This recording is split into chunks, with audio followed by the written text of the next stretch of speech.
Good evening. You're watching The Transfer Show. Kaveh Solakol and Dharmesh Sheth are with me to take us through the latest news, no doubt, about the big developing story. Tonight, though, we're going to have plenty from Newcastle in a moment, with less than a fortnight to go until transfer deadline day. We need to do something. I cannot answer because it's not me dealing with this. I'm not negotiating about future contracts with players. It's something we're looking at as a club, and we'll assess it over these coming days. I'm interested in a lot of players, both Hickey, Eriksen, someone spoke about him, Mbappe. I think I'll take him as well. Yeah. Also on the way, we'll hear from Ralph Rangnick. He's been speaking about Anthony Martial and Paul Pogba.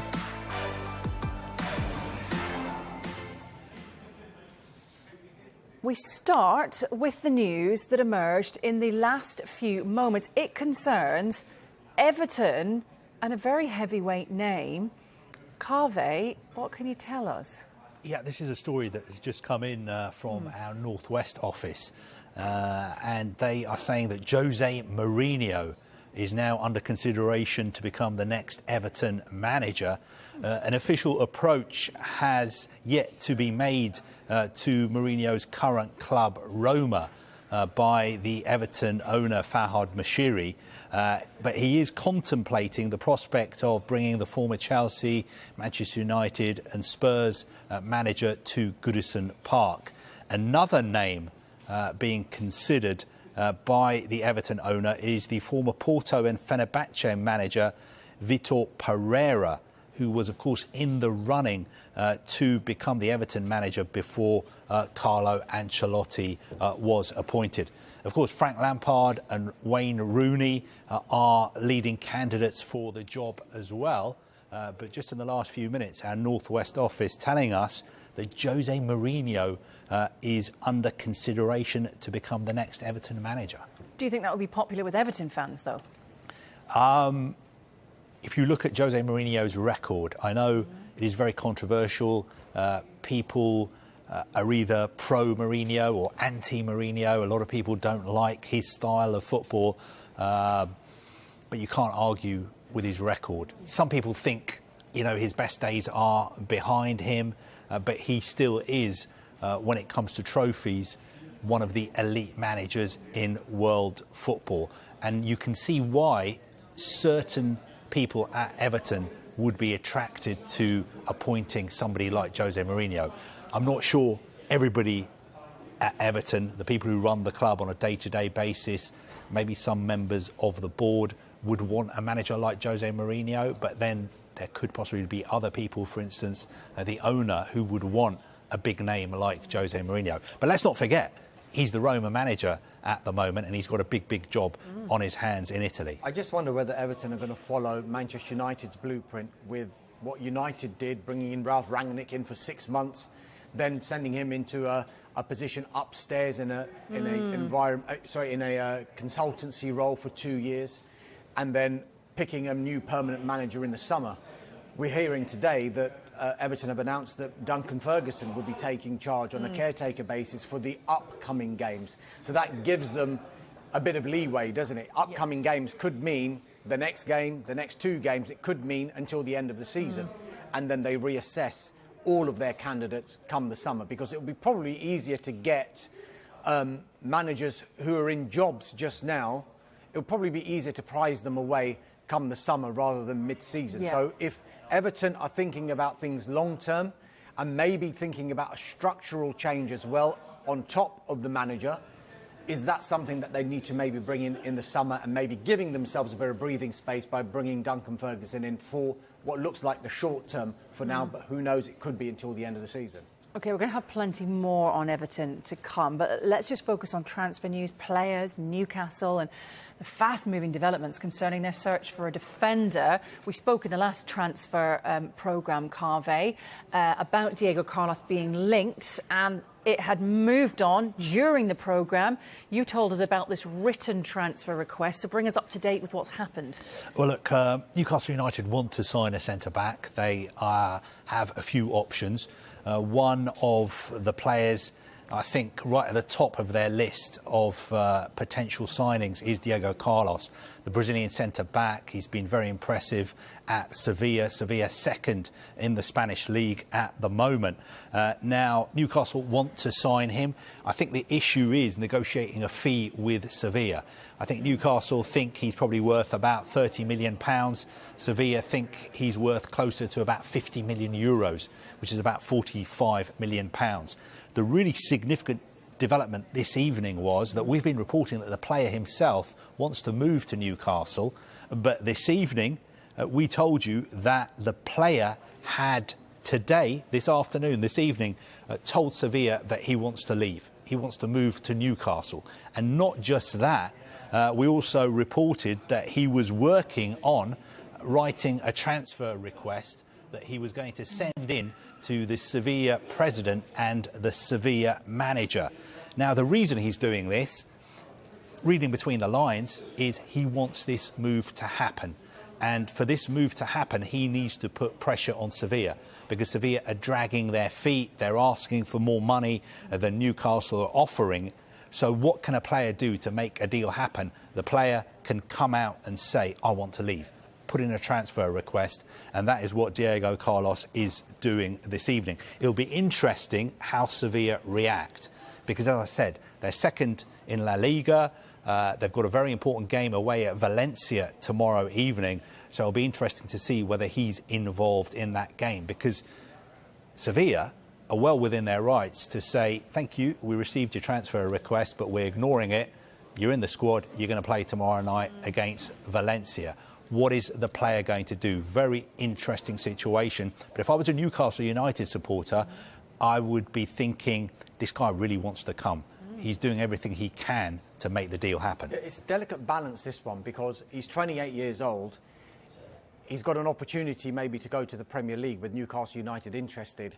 Sevilla, as much as they can dig their heels in and say, this is how much money we want, this is against the backdrop. Yes, they're fighting for the La Liga title, but something that they weren't expecting to happen was an early exit from the Champions League group phase. They've dropped down into the Europa League, which has meant a drop in revenues for Sevilla, because I'm sure when they started the season, they would have been confident of progressing into the knockout stages of the Champions League. And because that hasn't happened, some of the money that they may have thought, right, this is how much money we can make out of the Champions League, that might no longer be there. Hence why, as Carve has been alluding to throughout the afternoon, not only does Diego Carlos want to make that move, but Sevilla might be open to doing business with Newcastle United, provided their asking price is met.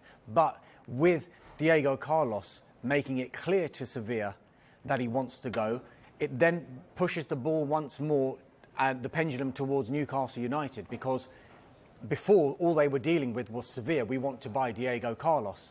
Now Diego Carlos is intimating that he wants to leave and maybe go to Newcastle United.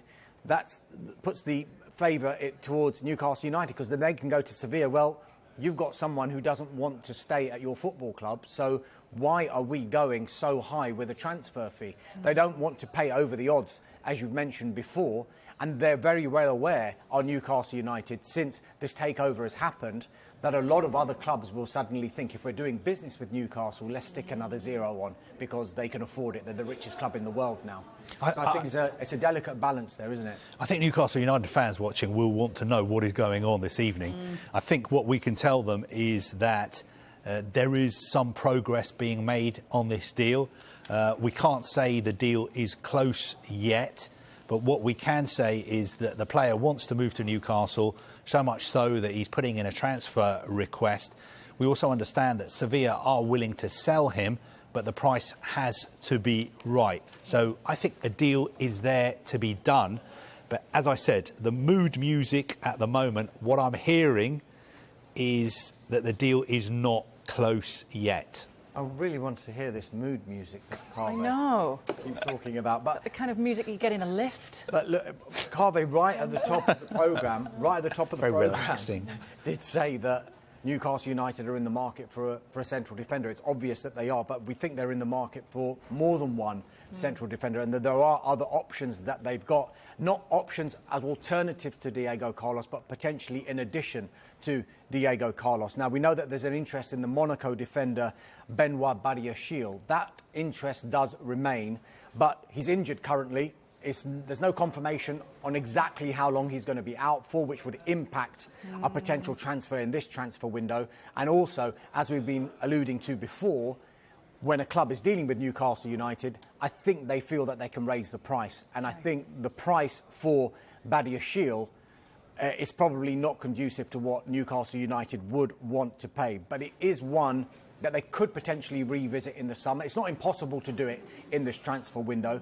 I've been told that it's more likely if a deal can be done in the summer. But then by then, Newcastle United, there's no guarantee they're going to be in the Premier League. So I think they want to make sure that they maintain their Premier League status, and then they can shop in different areas of the transfer market, getting bigger and better players. Another name on what's been described to me as a long shortlist for central defenders is the Fenerbahce and Hungary defender Attila Zalai. We understand West Ham United, AC Milan also interested in the defender. He's a left-footed central defender as well, which is a high commodity as far as European football clubs are concerned. But we're told that in the market, Newcastle United, not for just one central defender, but for two. Just a quick final line on Newcastle, and this one is from Sky Italy. They are reporting this evening that Newcastle United have been trying to sign the Atalanta striker Duvan Zapata, and they're saying that Newcastle made an offer, and the offer was €5 million for a loan with a €26 million option to sign him. And Sky Italy say, I love the language Sky Italy use when it comes to transfers, they say, an operation impossible to realise with these figures. Atlanta could only change their minds in the event of a relaunch by Newcastle. So I think what they're saying is that €5 million plus a €26 million option is not enough. If Newcastle really want Duvan Zapata, they're going to have to come back with a much higher offer. Which they know the club have in the bank. Right, we're going to move on to a confirmed deal that went through shortly after 5 o'clock. Dharmesh, you've got the details on Kolasinac, no longer at Arsenal anymore. Yeah, I'm sure Carver will be very pleased that I no longer have to talk about Sead Kolasinac. He had 6 months left on his Arsenal contract, remember. Marseille were in talks with his representatives initially about a pre-contract agreement, but they were also looking into getting him on a permanent deal this month because there was interest from Napoli as well. Now, it looks like Marseille have struck gold with this a little bit, because what's happened is Arsenal have mutually terminated the contract of Sead Kolasinac, so he effectively became a free agent, which meant he can join Marseille, but Marseille don't have to pay a transfer fee, so they've got him on a free transfer, and he joins on an 18-month contract at the French club, which takes him up until the summer of 2023. Another player who could be on his way out of Arsenal soon as well is Pablo Mari. He's in talks and very close to signing a straight loan deal with the Italian club Udinese. OK, Arsenal fans, they have been asking if you've got positive updates on Dusan Vlahovic and his expensive agent, maybe. Not positive, not negative, not really an update either, I'd have to say. But, I mean, look, he did score for Fiorentina in their 6-0 win over Genoa last night. And if you looked at his celebration, it appeared he was waving at the fans. But, I mean, social media went into a frenzy. Does that mean he's leaving? Does that mean he's coming to Arsenal? Well, I've spoken once more to my colleagues at Sky in Italy, and they say, look, no change. Fiorentina manager Vincenzo Italiano said yesterday, at the moment we enjoy Dusan here at Fiorentina. He's with us. I don't know about the future. Now, we do know that Fiorentina would probably be open to doing business in this transfer window, simply because Vlahovic has only got 18 months left on his contract, and this window would represent probably the best time over the remainder of his contract to get the biggest transfer fee. Vlahovic probably doesn't see things in that way, simply because he wants to assess all his options. He wants Champions League football next season, and he'll have a better idea of which clubs can afford him, but which clubs have got Champions League football next season come the summer? Because if he was to sign for Arsenal now, there's no guarantee they'll have Champions League football next season. I think if somebody was advising Dusan Vlahovic purely on football matters, they would tell him the best place for you to go is Arsenal, because everything is there that you need to showcase your talent. It will be a great stage for you. We know that Lacazette's contract is running out, so he'll be leaving. We know there are question marks over the future of Pierre-Emerick Aubameyang as well. Now, I know Vlahovic wants to wait until the summer because he thinks he'll have other options. I'm sure he will have other options, but someone like Juventus who want to sign him. Juventus and Fiorentina, fierce rivals. Fiorentina will not want to sell him to Juventus. Also, Juventus have financial problems. They're not the club they once were when it comes to their power in the transfer market and the kind of wages they want to pay.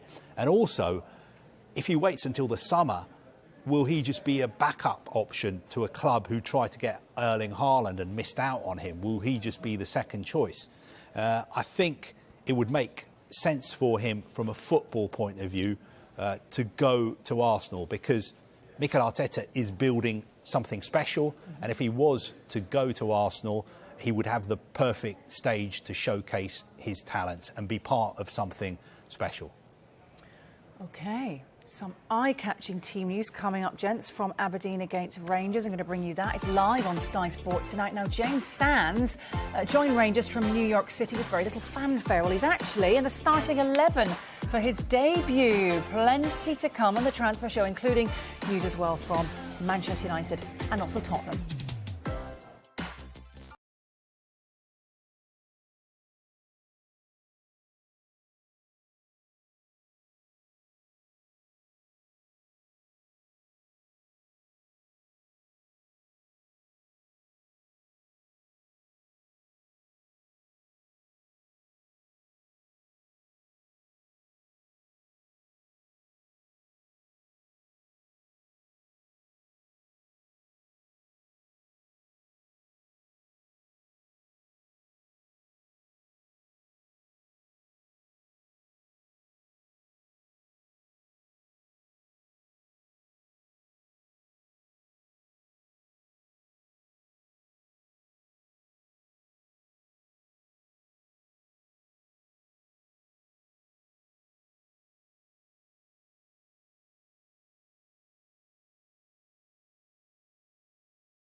Right, welcome back to the Transfer Show. We're going to talk Manchester United now. Ralph Rangnick says any issues with Anthony Martial have been resolved. Martial posted on Instagram denying he'd made himself unavailable for selection for Saturday's match against Aston Villa. I'm here now for 6 weeks. All the things that need to be said, I said after the press conference. I had a conversation with him on Sunday, a personal conversation with him about what happened and how I saw the whole situation. The matter is now resolved. He didn't train yesterday and the day before yesterday. He will probably train today, and after training I will then take the decision if he's nominated or not. Well, let's see what will happen then. So, Carvey, do we think this matter is resolved? I don't think it really is resolved, because the problem is that Anthony Martial doesn't want to be at Manchester United. He wants to leave. But the only problem is that he's on big money. He's said to earn more than £200,000 a week. And Manchester United are saying, if you're interested in taking Anthony Martial on loan, not only do you have to pay a loan fee, but you have to pay 100% of his wages. And their clubs are interested in taking him on loan, like Sevilla, and according to Sky Italy, Barcelona and Juventus. But they don't particularly want to pay a big loan fee, and they don't want to pay all his wages. So I can understand in the short term the Manchester United manager saying that the issue is resolved, but in the long term it really isn't, because Manchester United have got a player who's earning big money who doesn't want to be there. I wonder if it's in Manchester United's and Anthony Martial's interest for him to go out on loan for the rest of the season. If he's not going to play, then for his own benefit, he probably wants to get back into the France squad for the World Cup. That's only 10 months away, needs regular first-team football. And as far as Manchester United are concerned, they know that the contract situation is in their favour. Anthony Martial's contract runs out in 2024. There's a club option of a further year until 2025. If he's not to play and they want to sell him in the summer, his value will probably go down, because clubs will say, well, look, he hasn't played. If he was to go out on loan and play really well for the rest of the season and come back to United, one of two things can happen. The new manager, whoever that will be, might say, you've done really well, you've still got a future at United. Or, number two, we can sell you now, you're free to go, but your transfer fee has now gone up because you've played so well. So it could be in the benefit of all parties if Martial was to go out on loan. OK, speaking of another French international, what did Rangnick have to say about Paul Pogba? Well, first of all, he said he was very impressed about his return to training. He says he should return after the Premier League mini-break. You know, as part of the FIFA international match calendar, there's a week off for Premier League clubs on, not this weekend, the following weekend. The first fixture back after that is the FA Cup 4th round at home to Middlesbrough. He was also asked about his contract situation, as he always is, and Ralph Rangnick said, I don't know, I'm not dealing with this. I've spoken to somebody who would be in the know with regard to Paul Pogba. They tell me nothing has changed. Likely he will decide on his future in the summer. Just going back to what we were talking about. Quickly on Pogba, though, there are lots of reports today saying that PSG want to sign Pogba and are willing to wait until the summer when they can get him on a free transfer. And it would make sense for PSG, because if Kylian Mbappe is leaving, they need a marquee signing. They could get Pogba free. Yeah, Pogba will have the choice of a lot of European clubs, and he'll still have the choice of Manchester United as well. Just going back very quickly on Dusan Vlahovic, and I was talking about that celebration after his goal. Was he saying goodbye to the fans? It sent social media into a frenzy. Well, someone has just messaged me. His name is @NastyMcAngry. Oh. Yeah. And he says Vlahovic wasn't waving goodbye. He was apologising for his earlier penalty miss. He tried the Panenka and it got saved. Oh, OK. There you go. Thanks for clearing that up. Yeah. No problem. We'd like to just twist it and believe in the former rather than maybe the latter. He's always on social media, this guy. Far from it. Far from it. Checking his notifications. We're sticking around until 7:30. Busy night of football. We're going to talk Christian Eriksen, Ousmane Dembele and Eden Hazard next.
Welcome back. Plenty more to come before we hand over to Ed Draper at 7:30. He'll be taking you around the grounds. We're going to get the latest on Everton's search for a new manager now. Duncan Ferguson has been put in caretaker charge for the club's upcoming games. As for the permanent manager, Cahill, could it be Wayne Rooney? Could it be Frank Lampard? Or even, a short while ago, name thrown into the mix, Jose Mourinho?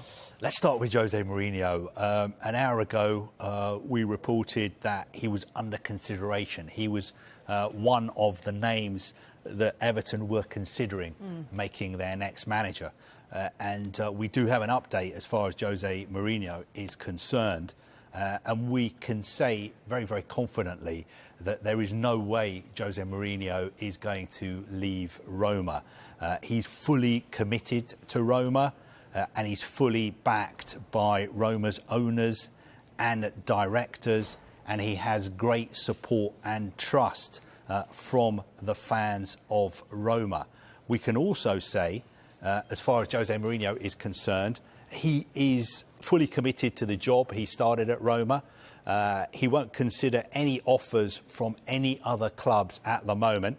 He's only 6 months into a 3-year project at the Stadio Olimpico, and he wants to stay in the Italian capital.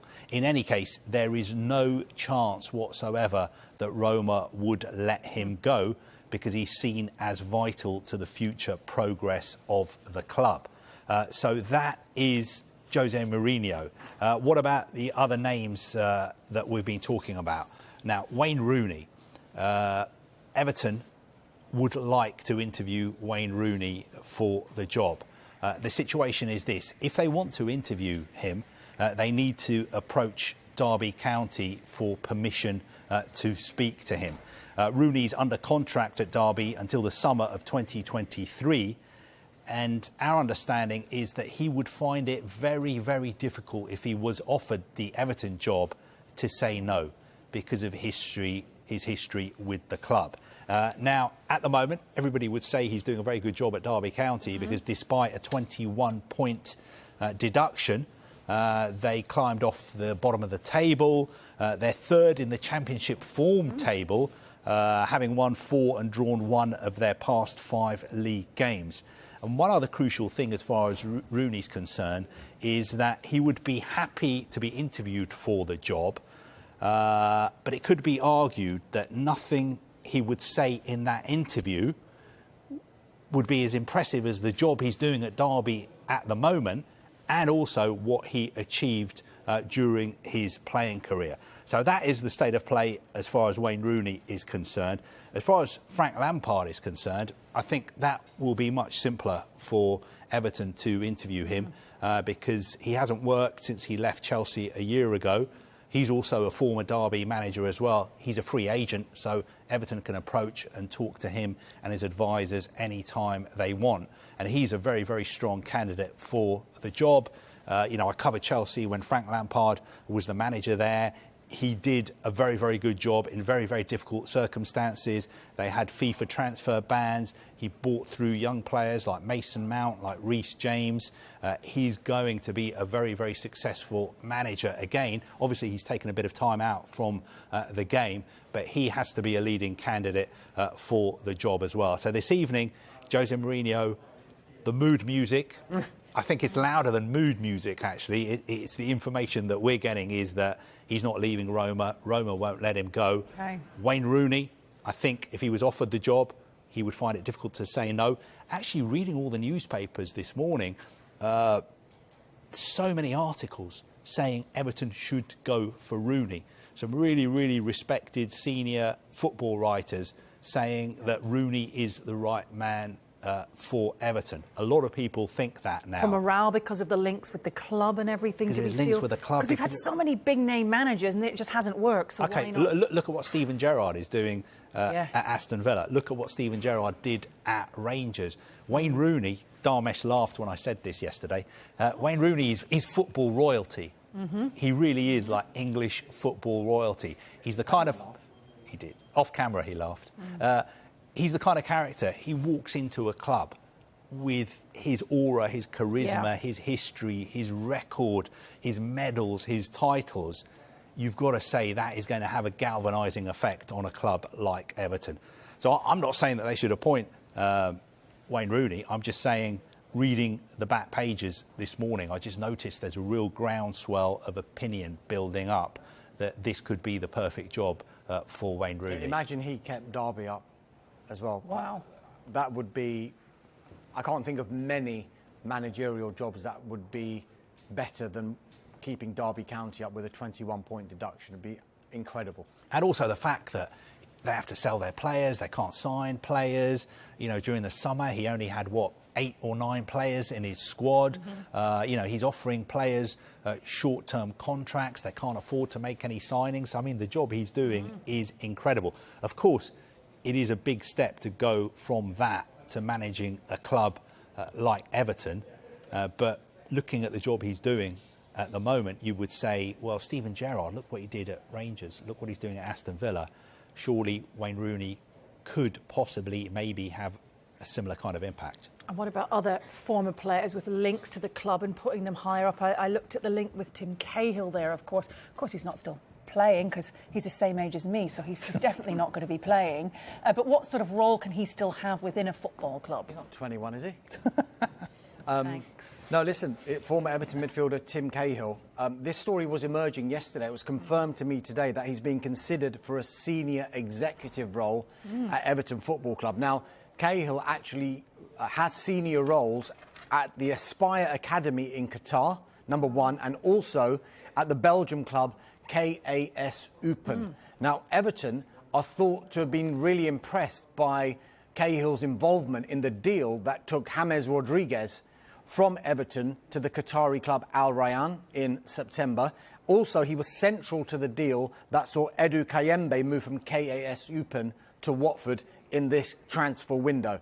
He's taken his coaching badges, has Tim Cahill. So he's fully qualified on that side of it. But it seems he wants to continue his career in a more senior decision-making managerial role rather than on the coaching side. Hasn't ruled it out, obviously, but that's the direction I think he wants to take his career. Is he somebody interesting? Is he somebody who could be a potential director of football at Everton? The way it's going and the way the mood music around Tim Cahill, he wants to be involved in that kind of senior executive role. Whether that means going into director of football or another position alongside senior management, I think that's the direction he wants to take his career. OK. Right. Let's talk about Tottenham Hotspur. Antonio Conte says he doesn't even know if they're going to sign one player this window. He's spoken with Chairman Daniel Levy and Football Director Fabio Paratici about his squad's requirements. I honestly don't know. I know that transfer window in January is always very difficult, and I think it's more simple when you start the season, no? And to buy important player. In January it's not easy, but at the same time we know very well that if there is the opportunity, and also if it's not the best opportunity, and but we need to do something. Yeah, hasn't looked happy for a while. Doesn't sound overly content there either. They have been linked with one player from the Championship, though, haven't they, Darmish? Yeah, Tottenham are interested in the Middlesbrough wing-back Jed Spence. Thought to have tracked Jed Spence for quite a few seasons now. He's currently on loan at Nottingham Forest. Leeds United and Arsenal were reported yesterday also looking at Jed Spence. Spence, you'll remember, FA Cup third round day. Nottingham Forest impressed hugely. It was a man-of-the-match performance, I think, in their 1-0 victory over Arsenal. Now, potential departure, not obviously confirmed, but AC Milan interested in signing the Tottenham defender Japhet Tanganga on loan. There was an interest in the summer as well. It's thought Tanganga has a few concerns about his potential game time once Christian Romero and Eric Dyer return from fitness. He doesn't know how many chances he'll get in the first team once they return. He's started 15 games in all competitions so far this season. He's just worried that that amount will reduce once these two players come back. But time's running out for any kind of a deal to materialise, and as it is, it's AC Milan are interested only in a loan deal just now. Right. Could Christian Eriksen join Brentford this month? Well, Thomas Frank coached Eriksen when he was in charge of Denmark's youth teams and was asked about the possibility of a sensational return to the Premier League. I can tell you that Christian is a really good player. Everyone knows that the top Danish player. I worked with him in the past. I think this is a player that only plays for the top clubs. Something unfortunately happened with Christian, and now things changed a bit. He deserved to play at the highest level, and I hope that he's going to play at the highest level. And under normal circumstances, there will be no rumours with a club like us. So I guess we should be flattered that there is rumours with Brentford involved, with a player of Christian's quality, or with Christian's qualities. OK, Calvi, what are the chances of seeing him back in the Premier League this season? I think there's a good chance that we will see him back, and it would be a fantastic story.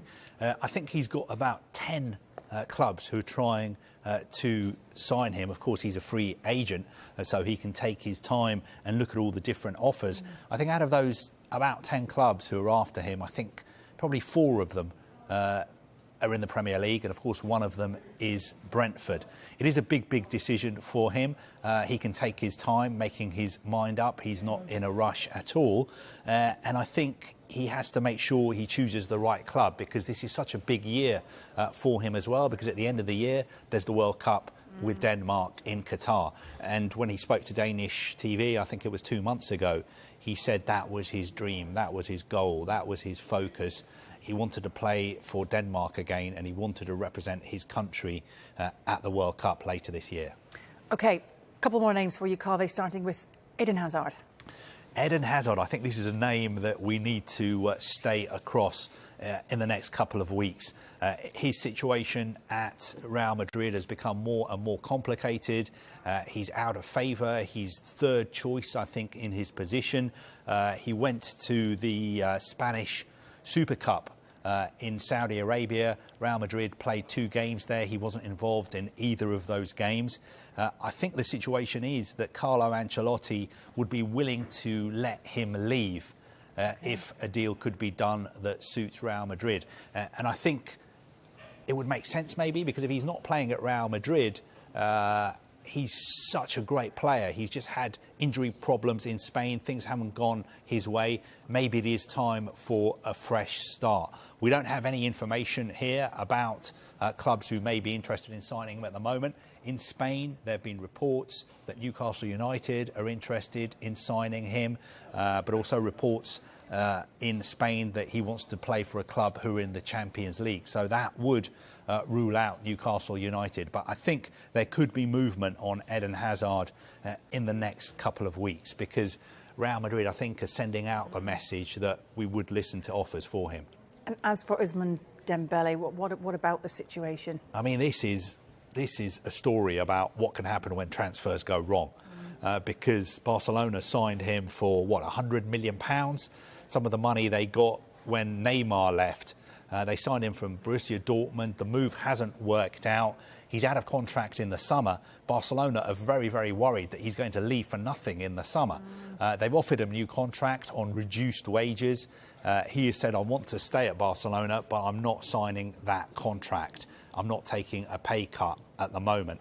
And what's going to happen is that Barcelona are having a meeting tomorrow, and they're going to decide their next step, because they could try and force him out of the club and say, we're going to remove you from our squad. You're not going to play for the rest of the season if you don't leave now, because they want to get a fee for him, or they're saying to him, sign this new contract. So tomorrow there should be big developments on the future of Ousmane Dembele, because clubs are sniffing around. They know he's only 24 years old, and a few years ago he was a £100 million player.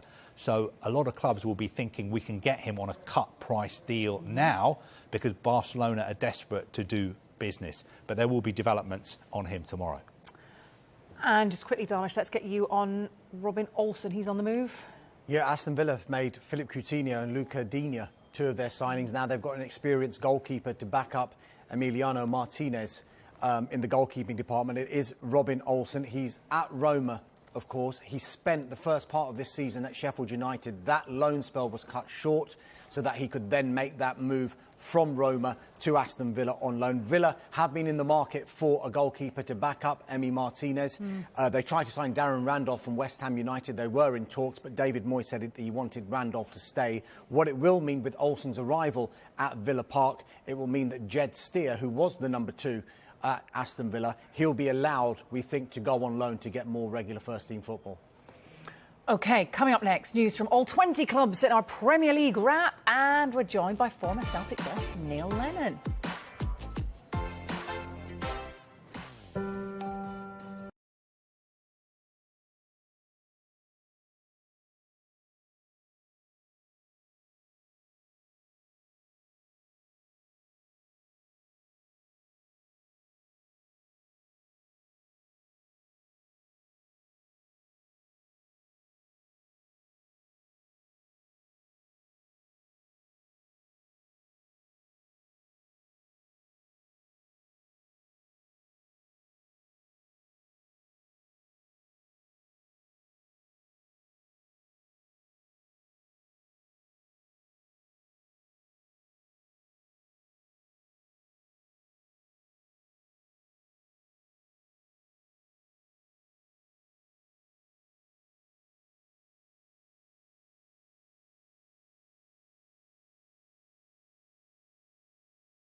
Time now to go around the clubs. Yep, Sead Kolasinac has completed a move to Marseille. He signed on a deal until June 2023. Aston Villa have signed experienced goalkeeper Robin Olsen on loan until the end of the season. Aaron Hickey and Mikhailo Mudryk are among a number of options Brentford are looking into for their priority wing-back position. The president of Paraguayan club Libertad says they are considering Brighton's offer for teenage striker Julio Enciso. He's valued at around £8 million. Burnley remain in the market for a striker. That's to replace Chris Wood. Chelsea defender Emerson Palmieri, who's on loan at Lyon, has tested positive for COVID. Chelsea had been in talks about recalling him from his loan. Crystal Palace are open to doing business in this transfer window, but may wait until the summer for longer-term targets to become available. Frank Lampard is being considered by the Everton ownership to be their next manager. He's expected to be interviewed for the position. Wayne Rooney has also been discussed. Leeds United remain in contract talks with Brazilian winger Rafinha. His current deal is up in 2024. Brendan Rodgers says Leicester are still in the market for a central defender on loan, despite their injury problems easing. A young player with pace is key. Liverpool likely to remain quiet in the window, but much of the focus, of course, is on Mohamed Salah's contract. Defender Esme Morgan has signed a 3-year contract extension at Manchester City. Ralph Rangnick says any issues with Anthony Martial have been resolved, but he doesn't know if he'll play against Brentford tomorrow.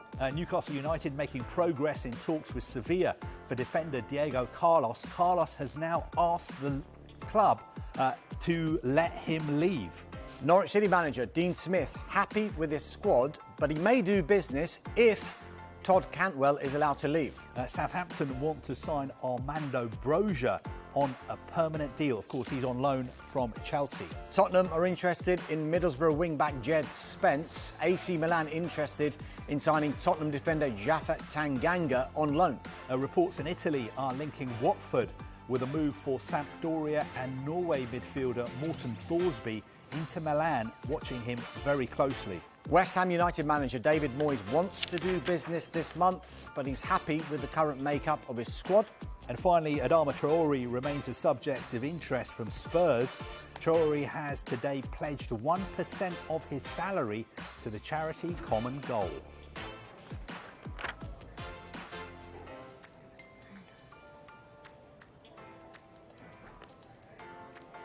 OK, that is the Brighton team. We've just got the team news in for you. They take on Chelsea this evening. Brighton, of course, 9th in the Premier League. They drew to Crystal Palace last time out. And having a look at the team news, we've got forwards Neil Maupay and Leandro Trossard dropping to the bench.